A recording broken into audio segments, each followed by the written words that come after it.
खाड़ी के तेल गैस ठिकानों पर उठ रही इन लपटों की तपिश पूरी दुनिया महसूस कर रही है, क्योंकि इससे पूरी दुनिया में तेल गैस की सप्लाई खतरे में पड़ रही है।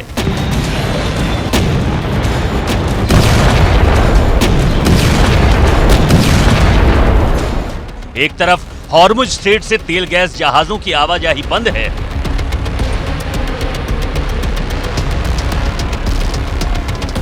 खबर यह भी है कि ईरान जिन जहाजों को यहां से निकलने की परमिशन दे रहा है, उनसे टैक्स भी वसूल रहा है। दूसरी तरफ तेल गैस ठिकानों पर हमले ने लंबे वक्त तक सप्लाई को संकट में डाल दिया है।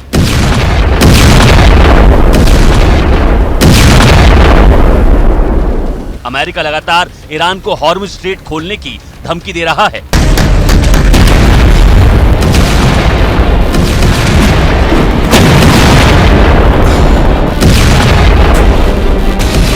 इसके अलावा ब्रिटेन, फ्रांस, जर्मनी, इटली और नीदरलैंड्स ने हॉर्मुज स्ट्रेट खुलवाने के लिए अमेरिका की मदद करने का ऐलान किया है। इस बीच यूएस प्रेसिडेंट डोनाल्ड ट्रंप ने कहा है कि हॉर्मुज स्ट्रेट अपने आप खुल जाएगा।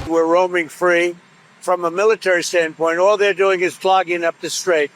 But from a military standpoint, they're finished. NATO could help us, but they so far haven't had the courage to do so. And others could help us, but we don't use it. At a certain point, it'll open itself. Hormuz strait पर Donald Trump का ये बयान क्या Iran के खिलाफ ground operation का संकेत है?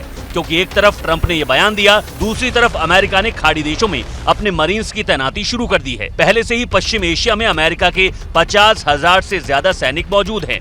अब अमेरिका अपनी तैनाती और बढ़ाने जा रहा है। अमेरिका की इंडो पैसिफिक से भेजी गई पहली यूनिट अगले हफ्ते पहुंचेगी, जबकि दूसरी यूनिट यूएसएस बॉक्सर के साथ जा रही है। यूएसएस बॉक्सर के साथ दूसरे वॉरशिप भी खाड़ी की तरफ रवाना हुए हैं।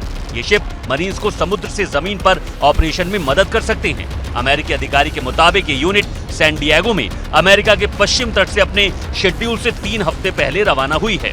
हालांकि गुरुवार को राष्ट्रपति ट्रंप ने कहा था कि वो ईरान के खिलाफ ग्राउंड ऑपरेशन के लिए सैनिक नहीं भेज रहे, लेकिन गौर करने वाली बात ये भी है कि ट्रंप जो कहते हैं वैसा करते नहीं हैं।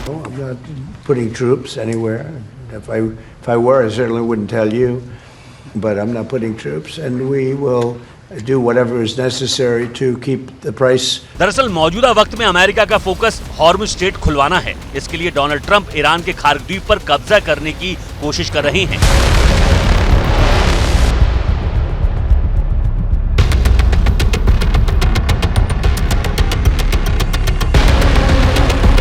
ये वही द्वीप है जिससे ईरान का 90% तेल निर्यात होता है। रिपोर्ट के मुताबिक ट्रंप ईरान पर हॉर्मुज स्ट्रेट खोलने का दबाव बनाने के लिए खार्ग द्वीप पर कब्जा करने या घेराबंदी करने की रणनीति बना रहे हैं।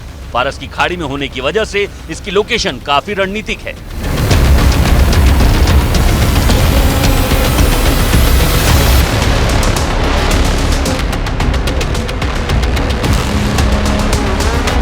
हाल ही में अमेरिका ने इस द्वीप पर हवाई हमले किए थे। राष्ट्रपति ट्रंप ने खुद इस ऑपरेशन का वीडियो अपने सोशल मीडिया हैंडल पर शेयर किया था। अमेरिकी सेंट्रल कमांड ने खार्ग द्वीप पर मिसाइल स्टोरेज बंकर और ईरान के एयर डिफेंस को तबाह करने का दावा किया था। अब अगर ईरान जल्द हॉर्मुज स्ट्रेट खोलने के लिए राजी नहीं होता तो खार्ग द्वीप पर कब्जे का ऑपरेशन शुरू किया जाएगा। अगर ऐसा होता है तो युद्ध की आग और तेजी से भड़केगी, क्योंकि फिर लड़ाई आसमान में नहीं बल्कि जमीन पर आमने सामने होगी।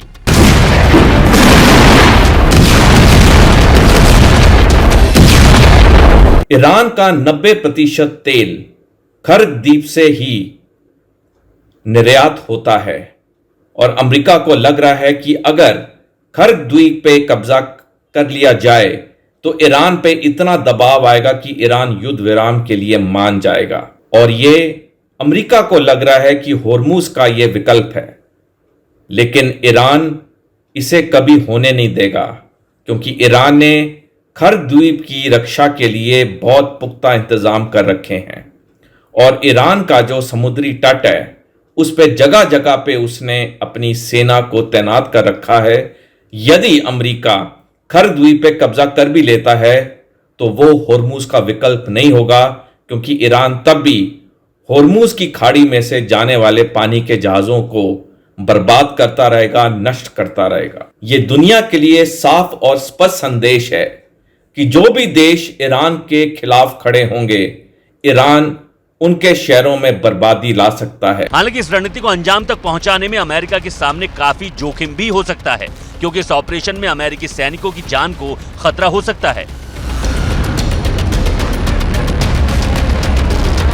हालांकि 6 देशों ने हॉर्मुज स्ट्रेट खुलवाने के काम में अमेरिका की मदद का फैसला लिया है, लेकिन सवाल ये है, क्या ये देश इस ऑपरेशन के लिए अपने सैनिक भेजेंगे? क्योंकि इन देशों की तरफ से सैनिक भेजने का मतलब है युद्ध का विस्तार।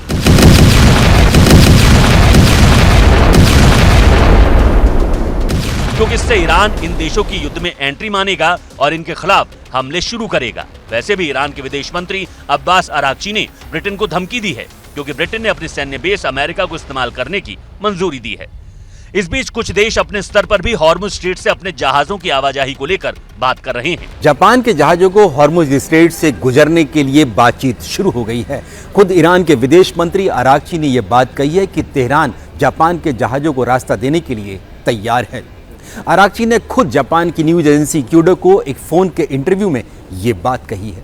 जानकारी के मुताबिक जापान अपनी तेल जरूरतों का लगभग 90% हिस्सा हॉर्मुज से पूरा करता है। फिलहाल एक संभावना ये भी है कि अमेरिका खार्ग द्वीप पर कब्जे के प्लान को टाल भी सकता है।